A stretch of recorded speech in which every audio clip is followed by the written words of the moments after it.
सृष्टि उत्पत्ति क्रम। 1. चेतन तत्व निष्क्रिय, कूटस्थ नित्य, आत्मा तथा परमात्मा। 2. जड़ तत्व सक्रिय, परिणामिनी, नित्य, अव्यक्त, अलिंग, प्रधान, त्रिगुणात्मक मूल प्रकृति, अविकृति, गुणों की साम्यावस्था। 3. लिंग मात्र, गुणों का प्रथम विषम परिणाम, प्रकृति विकृति महत तत्व। 4. महत तत्व का कार्य, अहंकार, प्रकृति विकृति, गुणों का द्वितीय विषम परिणाम, संगति। सब वृत्तियों के निरोध होने पर पुरुष की क्या अवस्था होती है? तदा दृष्टुः स्वरूपे अवस्थानम। शब्दार्थ: तदा बराबर तब, दृष्टुः बराबर दृष्टा की, स्वरूपे बराबर स्वरूप में, अवस्थानम बराबर अवस्थिति। अन्वयार्थ: तब दृष्टा की स्वरूप में अवस्थिति होती है। व्याख्या: दृष्टा की चित्त वृत्ति निरुद्ध काल वैसी ही चेतन मात्र स्वरूप में स्थित होती है जैसी कैवल्य में होती है।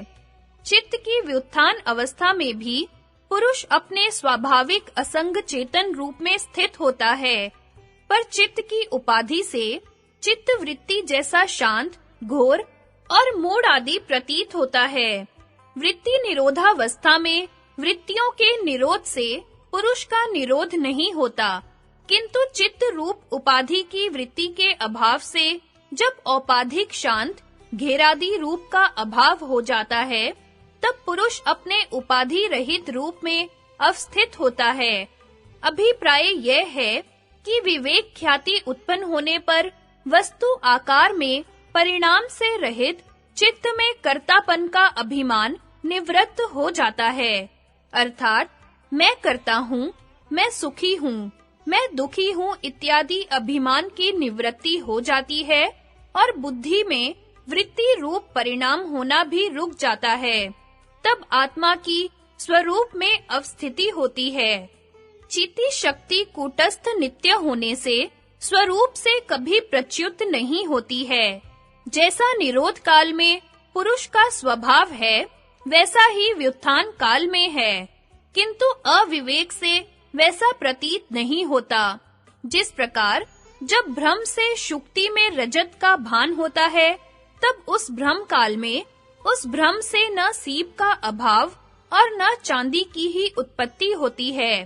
फिर भ्रम दूर करने पर जब यह ज्ञान होता है कि यह चांदी नहीं किंतु सीप है, तब इस ज्ञान से सीप की उत्पत्ति और चांदी का अभाव नहीं होता, केवल अस्ति नास्ति आदि का व्यवहार होता है। वैसे ही चित्ती शक्ति सर्वदा एक रस ही है, किंतु व्युत्थान काल में अविवेक के कारण अन्य रूप से भान होती है और निरोध काल में कैवल्य के सदृश निज शांत रूप से भान होती है। यह निरोध और व्युत्थान में भेद है। विवेक ख्याति सबसे अंतिम सात्विक वृत्ति है, जिससे चित्त द्वारा आत्मा का साक्षात्कार होता है। यहीं तक पुरुषार्थ का विषय है। इसमें जो आत्म साक्षात्कार होता है, उससे चित्त की इतनी सात्विकता बढ़ जाती है कि इस वृत्ति से भी आसक्ति हट जाती है। इस आसक्ति के हट जाने का नाम ही पर वैराग्य है।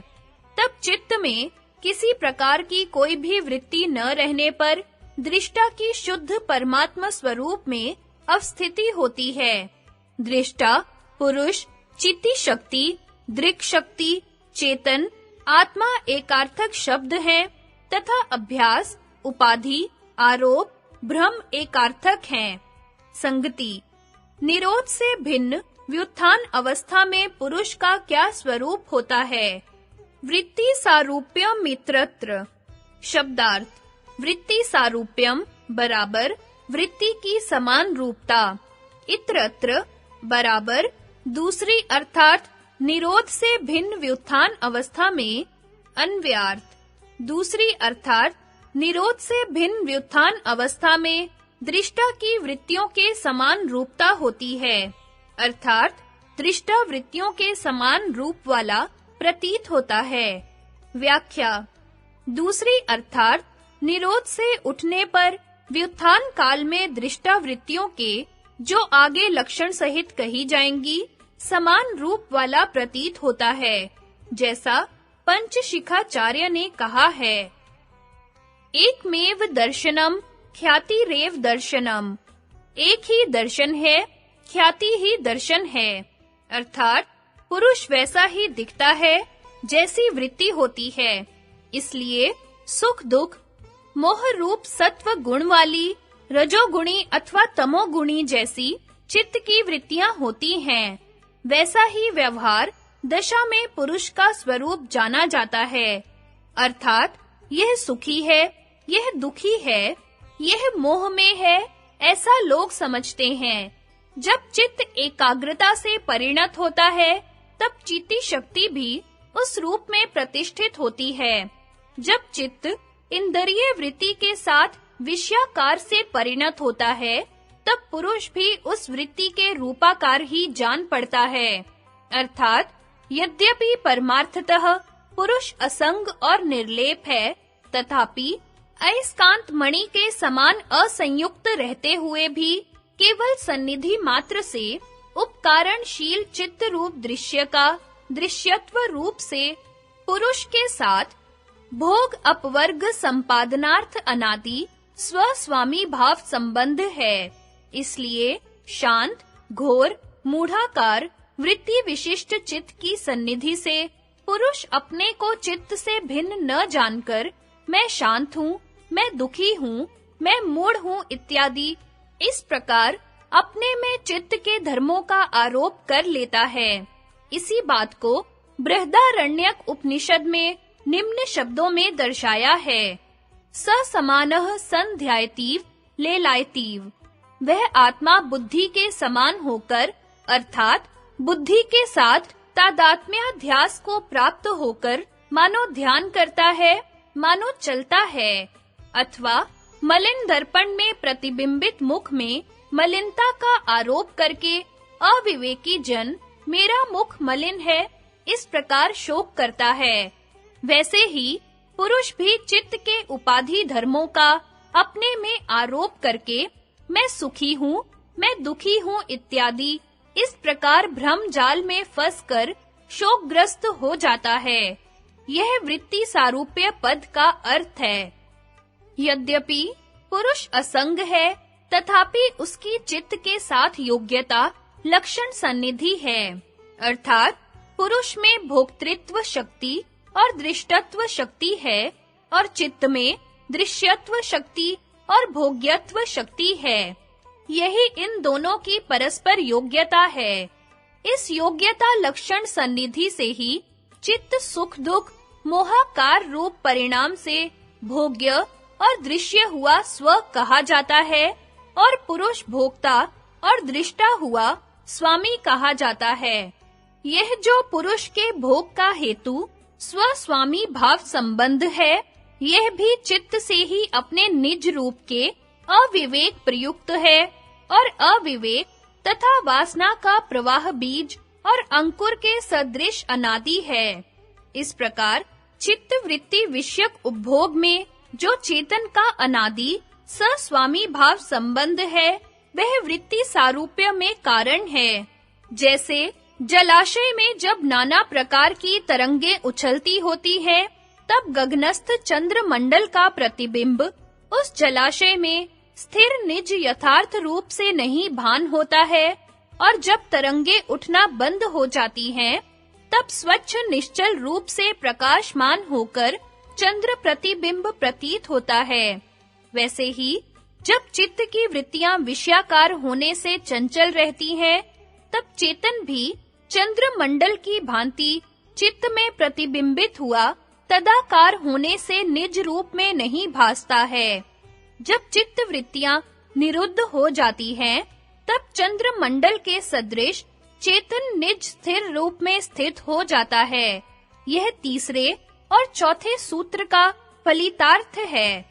संगति चित्त की वृत्तियां बहुत होने पर भी निरोध करने योग्य हैं। उनको अगले सूत्र में 5 श्रेणियों में विभक्त करके बतलाते हैं। वृत्तय पंचतय क्लिष्टा अक्लिष्टा।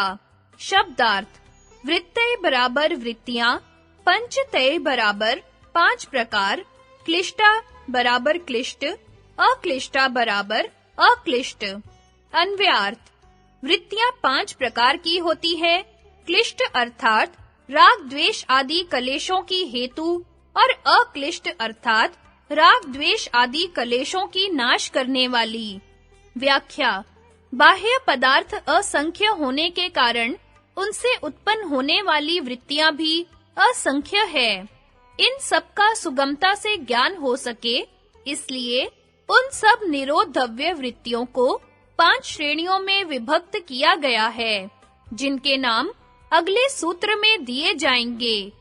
इन 5 प्रकार की वृत्तियों में से कोई क्लिष्ट रूप होती है और कोई अक्लिष्ट रूप। सत्व प्रधान वृत्तियां अक्लिष्ट रूप और तमस प्रधान वृत्तियां क्लिष्ट रूप हैं, अर्थात जिन वृत्तियों के हेतु अविद्या आदि 5 कलेश है, जो कर्माशय के समूह की उत्पत्ति की भूमियां हैं, वे क्लिष्ट कहलाती हैं। अर्थात अविद्या आदि मूलक जो कर्माशय के समूह का क्षेत्र रूप वृत्तियां होती हैं, वे क्लिष्ट वृत्तियां कहलाती हैं, और अविद्या आदि 5 कलेशों की नाशक और गुणाधिकार की विरोधी विवेक ख्याति रूप वृत्ति होती है, वह अक्लिष्ट कहलाती है। पहले अक्लिष्ट वृत्तियों को ग्रहण करके क्लिष्ट वृत्तियों का निरोध करना चाहिए। फिर पर वैराग्य से उस अक्लिष्ट वृत्ति का भी निरोध हो जाता है। यद्यपि क्लिष्ट वृत्तियों के संस्कार बहुत गहरे जमे हुए होते हैं, तथापि उनके छिद्रों में सत्शास्त्र और गुरुजनों के उपदेश से अभ्यास और वैराग्य रूप अक्लिष्ट वृत्तियां वर्तमान रहती हैं, अर्थात उनके द्वारा अक्लिष्ट वृत्तियां उत्पन्न हो सकती हैं। वृत्तियों का यह स्वभाव है कि वे अपने सदृश संस्कारों को उत्पन्न करती हैं। क्लिष्ट वृत्तियां क्लिष्ट संस्कारों को और अक्लिष्ट वृत्तियां अक्लिष्ट संस्कारों को। इस प्रकार छिपी हुई अक्लिष्ट वृत्तियां उत्पन्न होकर अक्लिष्ट संस्कारों को और अक्लिष्ट संस्कार अक्लिष्ट वृत्तियों को उत्पन्न करते हैं।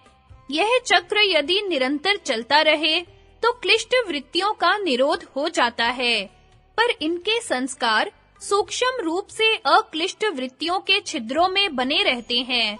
उनका नाश निर्बीज समाधि के अभ्यास से होता है। उपर्युक्त विधि के अनुसार जब क्लिष्ट वृत्तियां सर्वथा दब जाती हैं, तब अक्लिष्ट वृत्तियों का भी निरोध पर वैराग्य से हो जाता है। इन सब वृत्तियों का निरोध असंप्रज्ञात योग है। संगति 5 वृत्तियों के नाम बतलाते हैं। प्रमाण विप्रय विकल्प निद्रा समृतय।